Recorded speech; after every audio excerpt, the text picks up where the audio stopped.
The Dharma, incomparably profound and exquisite, is rarely met with even in hundreds of thousands of millions of kalpas. We now can see it, hear it, accept and hold it.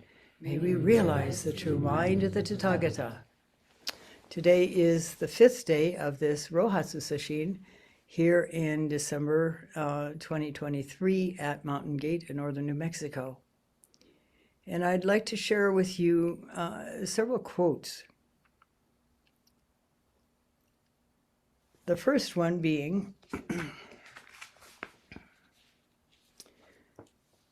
wisdom tends to grow in proportion to one's awareness of one's ignorance. Wisdom tends to grow in proportion to one's awareness of one's ignorance. We have so many ideas when we first come to Zazen in the earliest days of our practice that you sit down, you do some breaths, and boom, you'll find yourself in paradise. I think all of you who are sitting here in this endo right now recognize that with a great deal of raised eyebrows. But it's a common view early on in our practice. And we also tend, once we begin to go deeper in our practice and begin to see where we are caught, where we have engaged in less than stellar behavior, and it can be daunting at the least, and also embarrassing, frustrating perhaps, and it's not to be caught in that, to go into the felt sense of what those feelings are, and to recognize that this is a forward march. You've actually reached a place of more advanced practice when these things start coming up for you. Shunryu Suzuki of the San Francisco Zen Center called them mind weeds. And he said also, use them like manure for your practice, fertilizer for your practice, because that's exactly what they are. When we become aware of when we have been, as I said, less than stellar in our behavior, which includes speech and thought, then it's an opening to letting those places go. We usually have tried to elbow them out of the way, but that is not effective. All it does is shove them back underground where they continue to drive our behavior. The more effective way is to recognize that this is a step forward and to tune in to how it feels. To open our arms and accept that we're finally seeing some truth about our behavior. And it's a dynamite way, it's the essential way to become free of whatever that particular behavior was. It takes time because over lifetimes, we have developed habit patterns. And some of these habit patterns actually come through in new lives. And they're amplified or replaced by others in this current life. And if we're to be truly free, so that our behavior is really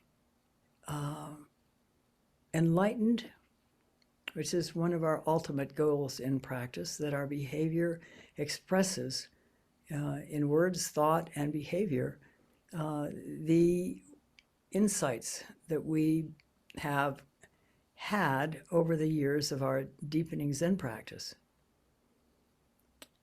As you tune in, accept with radical acceptance. In other words, you don't have to like what you recognize as your dysfunctional behavior, but it's important to open your arms and embrace it fully. To really, in essence, confess that I wish I hadn't done that, but I did.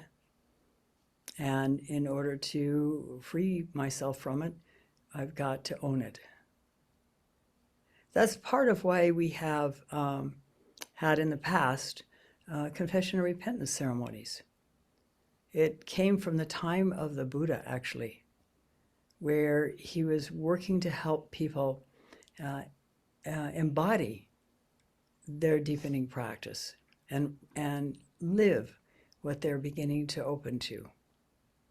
We haven't done that much here at Mountain Gate, but periodically when we give a raksu to someone, we do a short form of the repentance ceremony, and as a precursor to Jukai. Because the idea is that before receiving the precepts, you want to be as open and clear as possible. And that way they will sink in deeper and be more effective in your life. So this is a very important thing to recognize, and it's not normally recognized. And then there's a quote from Rabbi Herschel. It says, let me think, I better read it. That would be a better idea. The greatest beauty grows at the greatest distance from ego.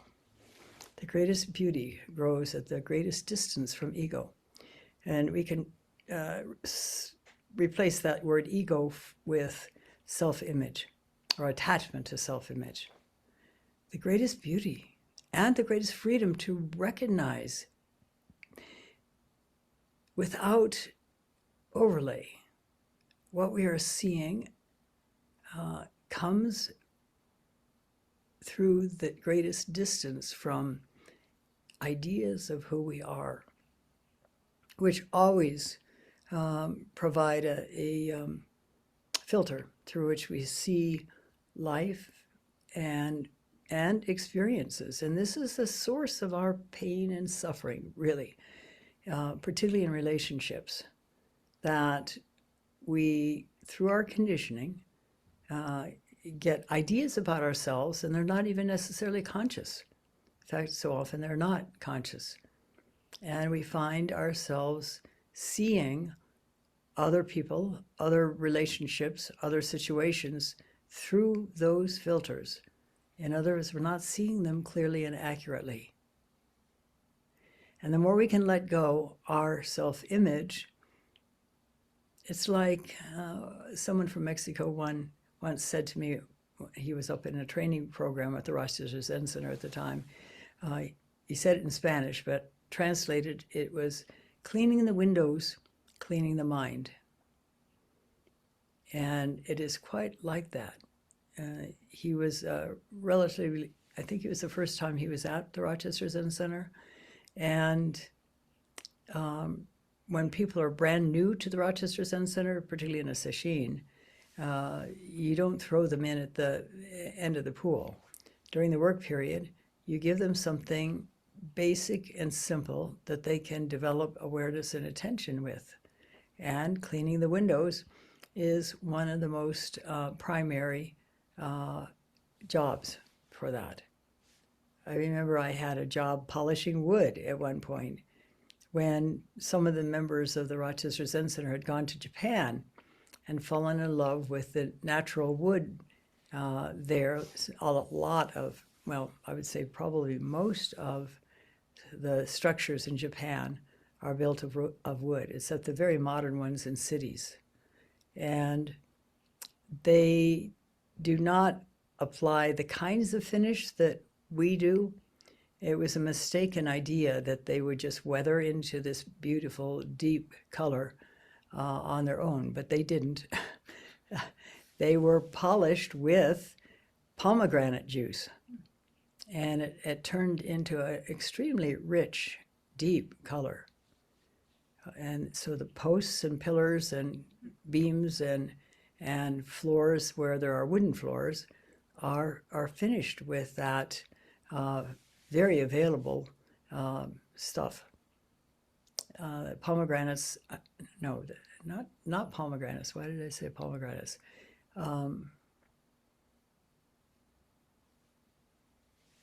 They are, I can see the trees now. I can see the golden fruit, orange fruit dropping off naturally because there was so much of it. Persimmons. I almost said parsnips. Persimmons. So parsnips don't grow on trees. They were persimmons, and they were everywhere. It's almost like the trees grew like weeds, and they became quite tall. So if you're reaching up, even with something that would reach up to pluck them at the end of a stick, there's still a lot that are out of reach, and they fall to the ground when they get super ripe. And so that is what is used traditionally. I don't know what's used now.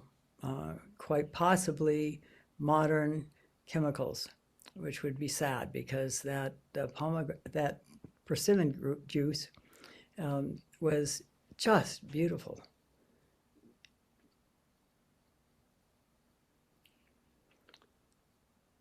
So when we do our practice, and when it comes to a point where we are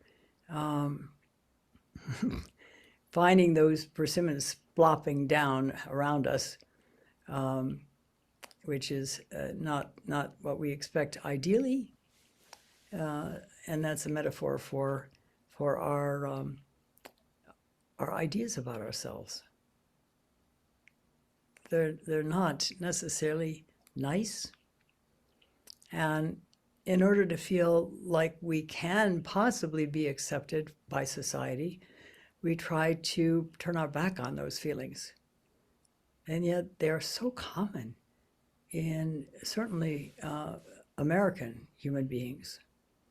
Perhaps it's the way we're raised as children, where we're told all about what's wrong with us and corrected all the time, unless we have quite enlightened parents. And so we get this idea, naturally, that we're not good enough, which is an absolutely wrong idea, because we are perfect. And it's only our experiences that condition us to think otherwise. But some of those experiences are pretty intense and pretty long-standing and reinforced. And so it is difficult to work with them. We just can't say, well, that's not true, because at some deep level we believe that it is. We have to work with that over time, tuning in, and always the felt sense is vital with this. Anytime you have a feeling, before it goes upstairs into your brain and becomes thought, which is really an escape from that feeling. Every time instead, if you tune into your body, to the felt sense that starts that process of trying to avoid, then you're present with whatever it is, even if it's icky feeling, and there's the way out. There's the way to freedom from whatever that was. It takes a long time, but it is definitely possible. And this is what is involved in the long maturation, which does not need to be preceded by a Kensho experience. It can happen even before we start practice. But it becomes far more effective when we are doing Zazen, particularly if we're doing the extended out breath.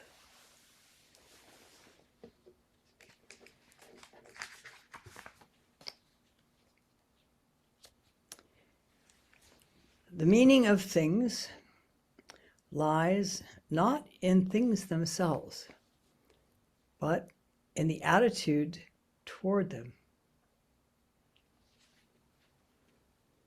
Our attitudes toward them. And as I said, this is a source of great pain and suffering in our lives. And then another, have you ever ridden a bicycle? I imagine every single one of you has. The bicycle does not run on its own. The bicycle only runs when somebody's pedaling it. The moment we stop pedaling the bicycle, it falls over. Unenlightened consciousness works in the same way. It doesn't perpetuate itself. The moment we stop perpetuating by talking to ourselves and trying to deny it or getting involved in emotional reactions to it, it dies. Like everything else, it dies on its own. Meditation is not so much like doing something or going somewhere or acquiring this or that. Meditation is actually a way to stop feeding the unenlightened consciousness. Meditation is a way to stop feeding. This is why it's important to notice our thoughts if they come up at a certain point early in our practice. And also later in our practice, if it's a sticky thought, a particularly sticky thought, then to turn and really experience it, not think it, not try to push it away, but open to the feeling in our body that comes along with that thought, because thoughts beget feelings, and feelings beget thoughts. And if we don't keep reinforcing them by saying, oh, that was so stupid, or I always have a difficult time doing this, or there's many other versions of that we have. We so often self-punish ourselves by reinforcing the statements that we have in our minds about ourselves. And when we can interrupt that by doing this Susokan, extending the out-breath, and we do that by relaxing our body, particularly our shoulders and our belly. And we naturally breathe out in a relaxed way until we would come to the end of what would ordinarily be that breath. And at that point, not earlier, at that point, we push it a little further, which narrows the focus, and at the same time, oddly enough, it expands the focus, or expands the awareness. It narrows the focus and expands the awareness. And it is a dynamite way to work. It is the most powerful Zen practice I have ever done or am aware of. And it's a kind of a shortcut to awakening, because it will show us where we're caught rather fast. And if we choose to walk into that, it's definitely a step toward freedom. So remember, like that bicycle, unless it's an electric bike, and we're talking here about a regular old manual bike.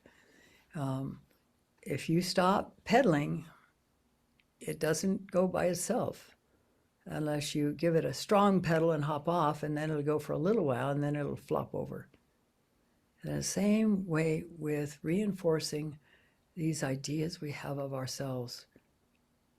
And it's very important to do that, because otherwise they still drive our behavior, our thoughts, our inner relationships, our level of peace and happiness we have.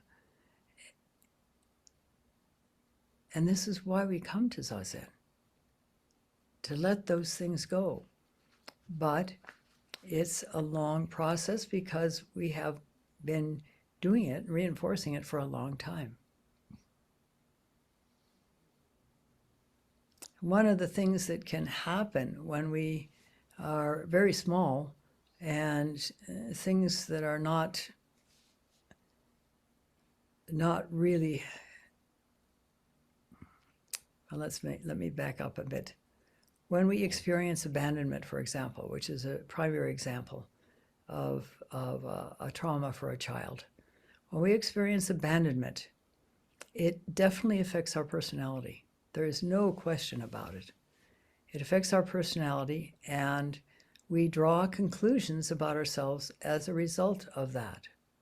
So it's important, as I said, to tune in and not to reinforce by condemning ourselves for feeling that way. Or, well, what that condemnation, self-condemnation can really be is a self-inflicted anger about it. Often when children are traumatized, it's not safe to express anything like anger. Rather, we try to be as good as possible so that hopefully we will be accepted. Often it doesn't happen. It's probably just as well we don't express anger, because that might result in further abandonment. But so since it's not culturally acceptable to express anger, we turn it on ourselves. And this often is what keeps the experience of abandonment going. So recognize that.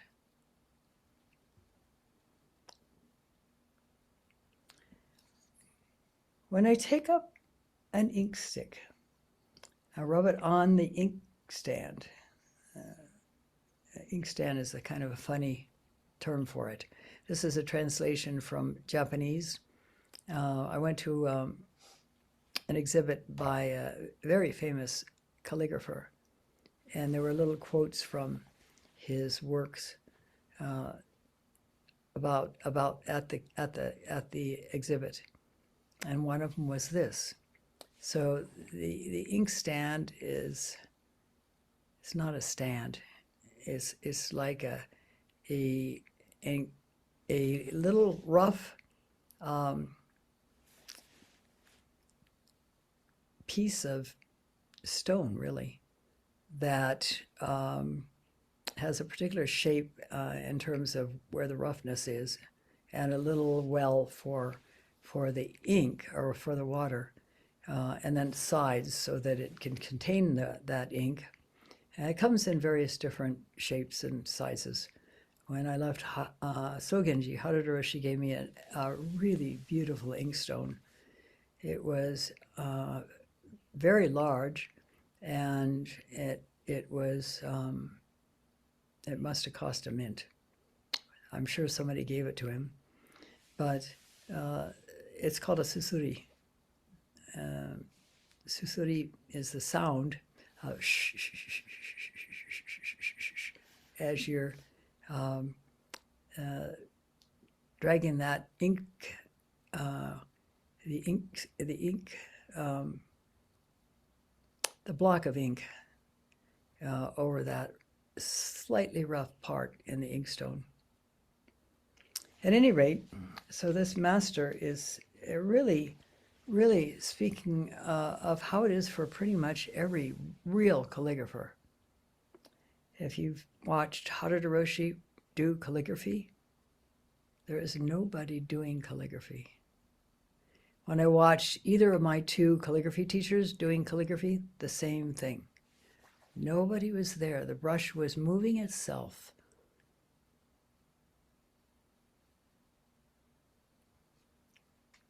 When I take up an ink stick and rub it on an inkstand, it must really be inkstone, serenity and peace flow from my heart. Serenity and peace flow from my heart. And that is because he is so focused on the simple experience of rubbing that ink block over the susuri that nobody's doing it. It's just happening, but clearly and fully present. I find a world that is infinitely free in this silence. a world where the unlimited vast exists.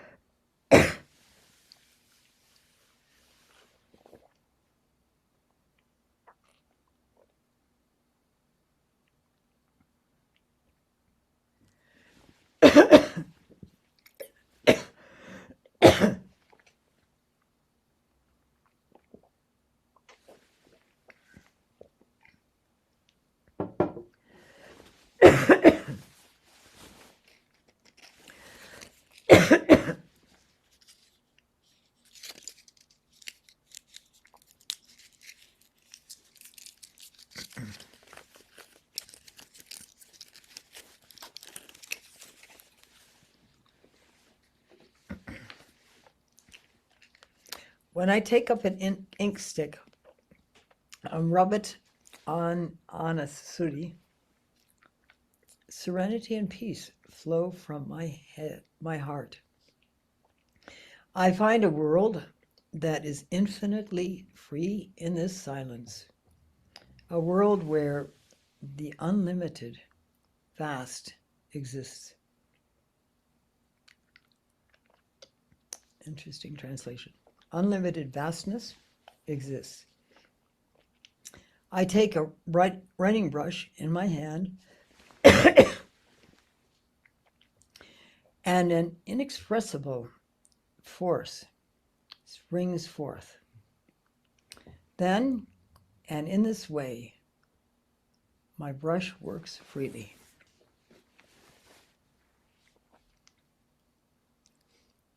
If you do calligraphy the way it's meant to be done, and not just, for example, doing calligraphy with your mind divided on something else, it is like this. If you really fully pay attention and concentrate, and you really can't do good calligraphy unless you're doing that. It's a beautiful experience. And I've seen it in action with my calligraphy teachers and with Mitra-roshi as well, and I felt it myself. And there was an exhibition in Kyoto in memory of Master Kampo, who was the calligrapher.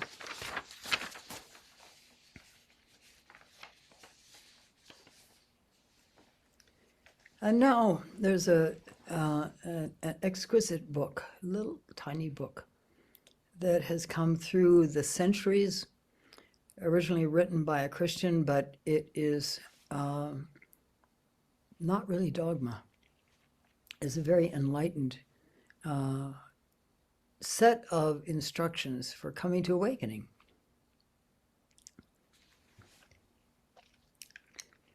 I will speak in paradoxes. Do not try to withdraw into yourself, for to put it simply, I do not want you to be anywhere, not no, not outside, above, behind, or beside yourself. That is the same thing.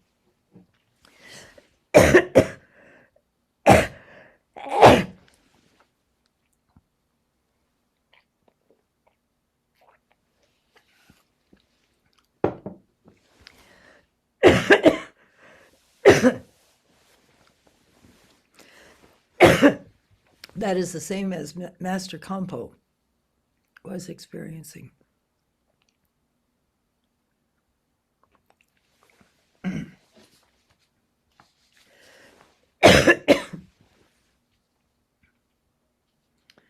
I simply do not want you to be anywhere,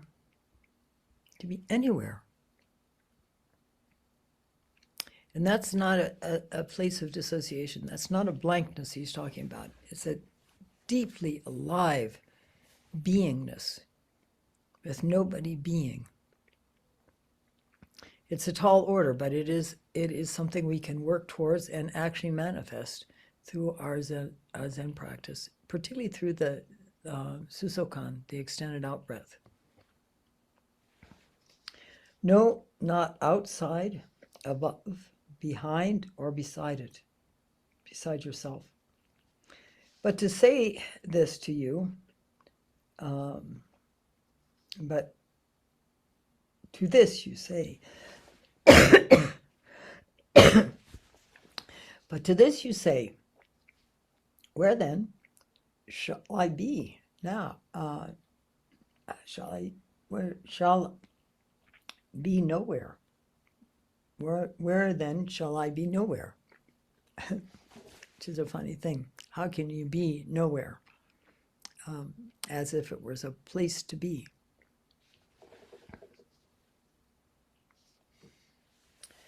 Because nowhere, physically, is everywhere, spiritually. Understand this clearly. Your spiritual work is not located in any particular place. In the West, we're taught our mind is up here in our brain. It's not. It is everywhere. There's no place where it's not. Which is probably why people can foresee the future and understand the past.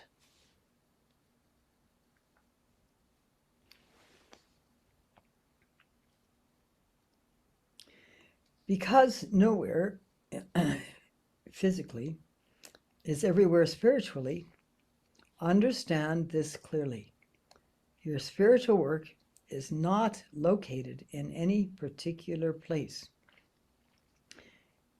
Your senses and faculties will be frustrated for lack of something to dwell on.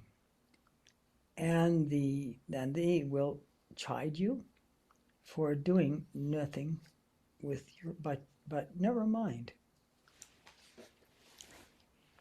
And again, this is a very present experience. It is not dissociation. It's truly present. And may be able to access it briefly. And when that happens, tune in quickly, catch it. There's nothing to catch, but we very quickly go back into our usual way of experiencing and thinking. But as we continue to catch it and stay present with it, that experience, more and more, it will become natural and expand. And this is a very, very deep experience.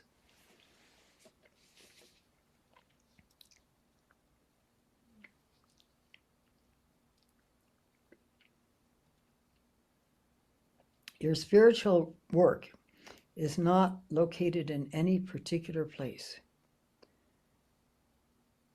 Your senses and faculties will be frustrated for lack of something to dwell on, and they will chide you for doing nothing, but never mind.